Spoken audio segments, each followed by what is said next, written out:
Hello everybody, it's Edward Simpleton, S-I-M-P-L-E-T-O-N. It's French, you know. Today we're doing something special for Jeremy because he's graduated from his film school and he's just come back from a small trip down to Brisbane to see some Hollywood types at a festival that he likes to go to.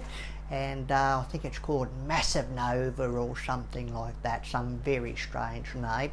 And he said that he wanted me to make a batch of macaroons so he could take down and give to one of the ladies that he likes, and she's in one of the series that he likes to watch on the Webby. And I said okay, so I did.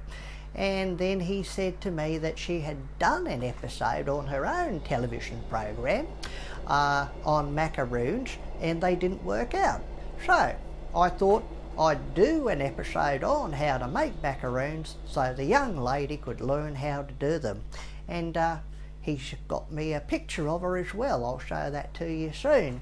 Anyway, we'll get on to it, shall we? Our ingredients are eggs. We'll be using 2 egg whites whipped very stiffly, round almonds, some icing sugar, and a little trick that all the old cooks know is some crema tartar to get some lovely stiff whites. Now we've got our ingredients there, and there's a few more.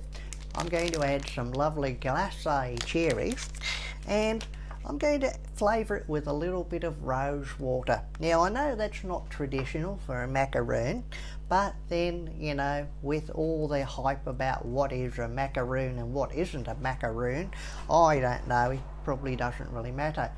In fact, growing up I really enjoyed the coconut version, but this recipe that I'm using is from Mrs. Beaton's good old household management book from well, I think it was 1868 or something like that. So it's a good old steady recipe. So what we'll be doing is I've already set my bowl on the scales and we'll be weighing up the ingredients. Now I'm weighing 230 grams of ground almond. I'm weighing the equal amount of 230 grams of caster sugar. Now mix those together, and this is when I like to add the rose water. Now we've mixed those thoroughly, the icing sugar, the ground almonds and the rose water. Now the next thing I'll do, because preparation is always the most important thing in cooking, is to prepare the glazed cherries. I'm just going to cut them in quarters so I can pop them on top of the macaroons when I've made them.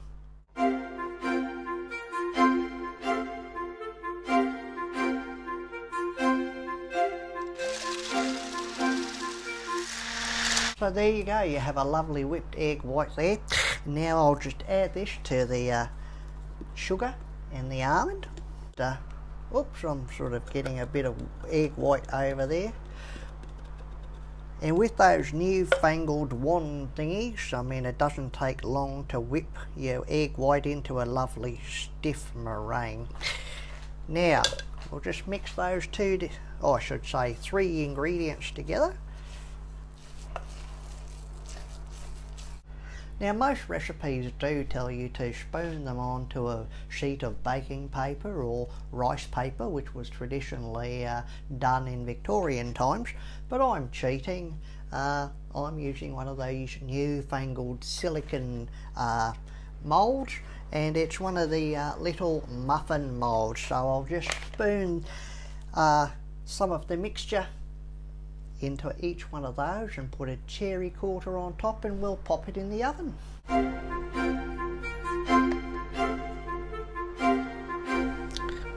So now I'll pop these into the oven for about 15 minutes on a medium-high oven, and up in the top of the oven if you've got a gas oven, or down the bottom if it's electric. And we'll see what they'll look like when they're finished.